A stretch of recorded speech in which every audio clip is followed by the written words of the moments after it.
one headline I found particularly interesting this week was this story about Jason Reed, a former Washington Post columnist who was set to debut his own radio show in Washington, D.C.'s ESPN 980 on Monday. Everything was in place. The promotional tweets were tweeted.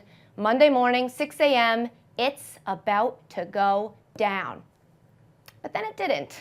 Instead, the program was indefinitely postponed before the hot takes even had a chance to get lukewarm.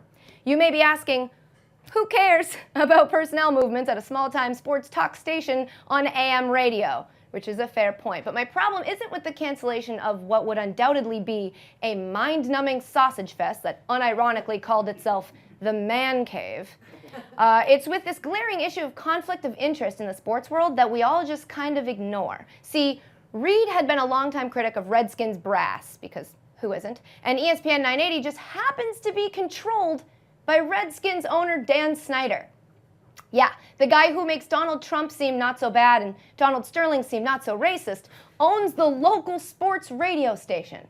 And that's not all. This past summer, the Redskins and the Washington Times put out a joint press release announcing their unique partnership that would give reporters from the Times side gigs reporting directly for the Redskins on their in-house content network. What? Keep in mind, Dan Snyder once sued a newspaper for publishing an unflattering story about him. And yet, we just let him own or partner with the media. Here's the thing, if you're a sports team, the media isn't supposed to be your partner. It's supposed to be like your SAT proctor, who keeps an eye on you and calls you out when you do something shady. But the craziest part is that unlike insisting your team name isn't racist, this isn't just a Dan Snyder issue.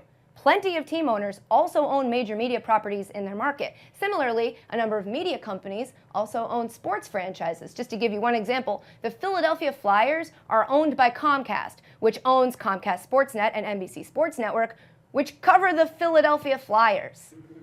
Yeah, but I'm sure there's no way any of this actually affects the quality of journalism, right? We are hearing from Saints owner Tom Benson in an exclusive only on Fox 8 News. Everybody wanted to hear what he had to say. Right. And you got him this morning. And we should also mention, Liz, that Fox 8 is among Tom Benson's holdings.